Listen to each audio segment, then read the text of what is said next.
In November of 2020, we were expecting our second baby boy. We already had an almost 3-year-old, and on November 15th, our son, Nico Daniel Erickson, was born. A beautiful, perfect baby boy. That first night, Nico needed a little extra help breathing. The doctors thought he'd just swallowed some fluid, but the next morning, I tried to give him a bottle, and he started choking on it. He turned blue. We called for help. The nurses rushed in and immediately took him to the NICU. And that's when we knew something more serious was happening. After a couple of days here in Fort Collins searching for answers, Nico was transferred to Children's Hospital for more testing, and we were told that he had a genetic condition, despite all of our prenatal screenings coming back without any concerns. And this was during the height of the COVID pandemic, so it was lockdown.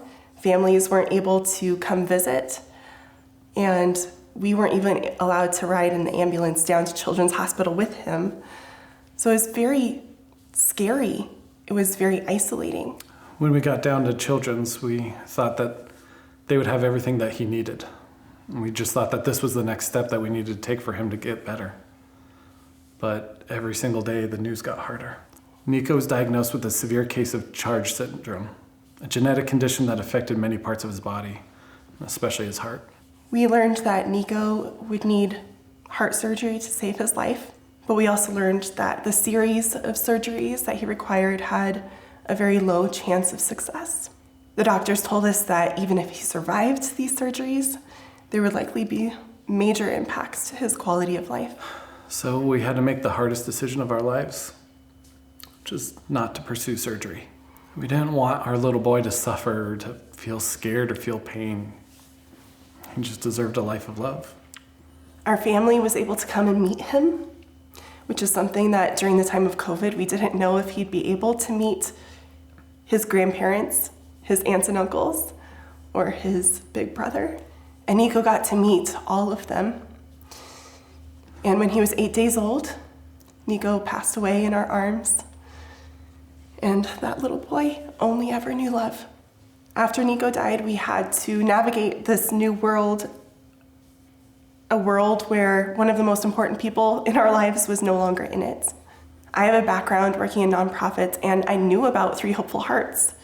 And one of my first thoughts when we were going through this and we realized that Nico was going to die was we need to reach out to them. We need to reach out to 3Hopeful Hearts because we don't know how to do this on our own.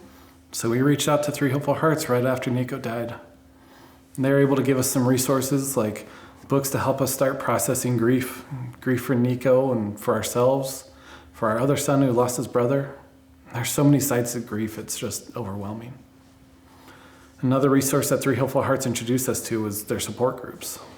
I attended the pregnancy and infant loss support group. And one of the biggest benefits for me for that support group was it made me feel less alone. It made me feel seen. Those first support meetings helped validate everything that we were experiencing and assure me that we were going to get through the darkest of days. To this day, nearly 5 years later, I still attend some of those meetings, especially when grief flares up, there are a lot of triggers that you can't anticipate. So it's really helpful to know that that is a safe space for sharing, for healing, and it reminds me about how far we have come. I joined the dad support group right after Nico died, and I was able to share our situation with other men in different stages of their journey. I just needed to know that I wasn't alone and that there was a way forward. Now I can be that person for someone else. I still attend in hopes that one thing that I can say can help another dad and let them know that they're not alone, that there is hope. It's been nearly 5 years since we sang Nico to sleep in that hospital room and had to say goodbye. And Nico now has 2 brothers. His big brother Cody is 7 years old, and his little brother Zach is 3, and they both know him. They say good morning to his picture on the wall. They include him as part of our family. He is an incredibly important part of our story. And the story of child loss is one that many families carry quietly. It's not something that we talk much about in our society. But after having experienced child loss firsthand, I have met many, many people who have similar stories or know someone who has gone through the unthinkable. And that's why 3 Hopeful Hearts matters. They help families find hope again, to find a community and to move forward together. Because of 3 Hopeful Hearts, we're in a better place than we ever thought we could be. And for that, we are forever grateful.